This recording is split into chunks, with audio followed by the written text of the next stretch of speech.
All right, today we're going to be talking about the Eberlestock Bando Bag XL. So they make this bag in a couple of different sizes. They have a regular size and a slightly larger one. This is a slightly larger one. This is the XL. Eberlestock Bando Bag XL.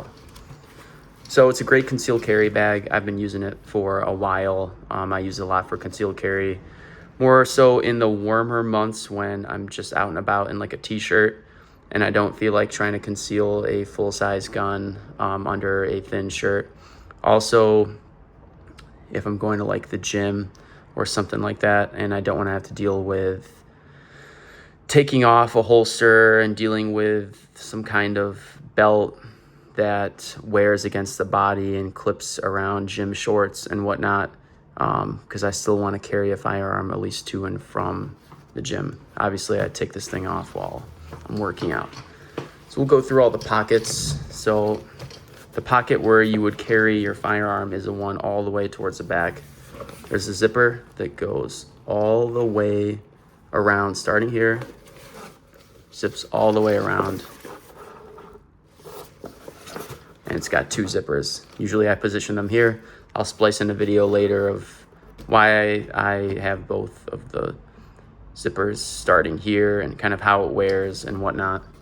But this big pocket will fit, I would say, like 99% of guns, because in here I have a G34, which is definitely a bigger gun. Fits in here. It's pretty snug. It takes up basically the whole pocket, but it still fits. So you guys out there carrying Glock 19s, 17s, and smaller guns, you'll have no problems. You have some different options in how you can attach the gun to the bag, or kind of how the gun sits in the bag. Wow, what I have here is a Raven Concealment Vanguard. It's basically just a clip.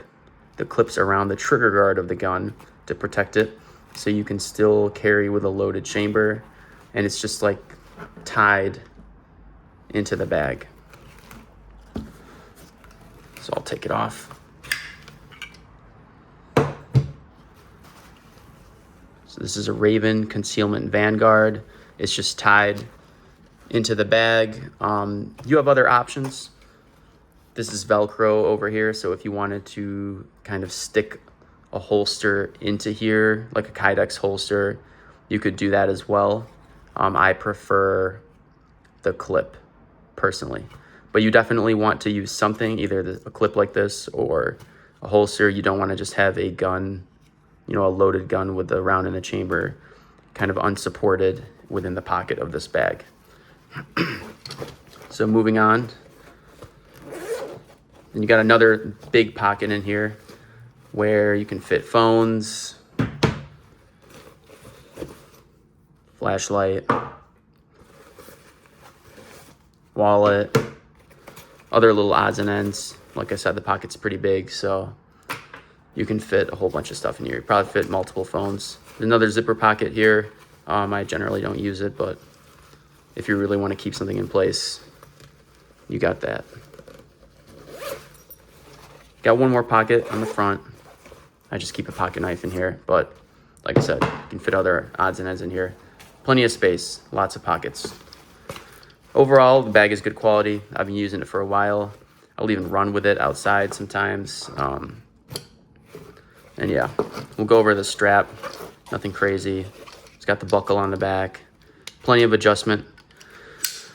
It gets pretty tight to where it's tight around my body.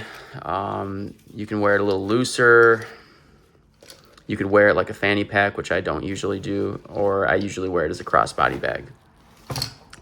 So like I said, good bag, good quality. I've been using it for a while.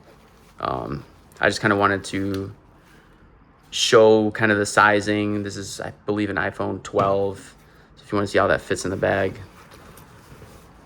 tons of room. It just kind of disappears in there. Obviously, when this pocket is full because there's a gun in it, you lose a little bit of space, but there's still plenty left over.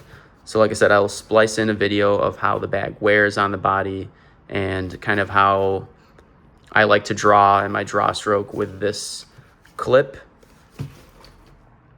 Okay, so like I mentioned before, I just kind of wanted to show how the bag wears, kind of how it looks on the body, and how I like to draw the gun from the bag. For reference, I'm about 6 feet tall, 200 pounds. So you can see the bag is a pretty good size. I mean, it's gotta be to fit a gun like the Glock 34. What I like about it is that I don't feel like it looks too overtly tactical. You know, I went for a plain black bag, not like a multi-cam one. I'm not sure what other colors they make. Also, it doesn't have like Molly strips running on the outside of it, and I feel like it just kind of looks more like a plain crossbody bag. And these, at least in the area that I live in, crossbody bags are fairly common, pretty popular. So how I like to draw the bag is, you can see the zipper attachment point, handles, whatever you want to call them, are at the top. Just grab. I like to pull down. I feel like it's easier than pulling upwards. So pull down, which opens the bag. You can get a good strong hand grip on the gun without even showing the gun too much. Then the gun, you're gonna wanna kind of maybe grab the bag somewhere and pull and separate. Separate the gun from the bag and then present.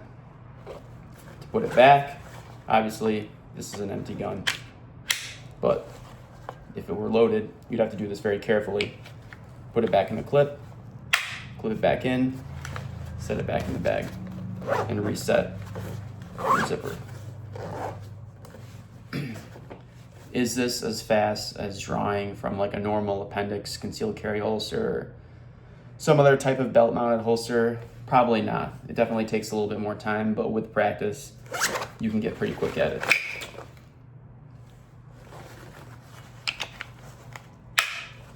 Just like that.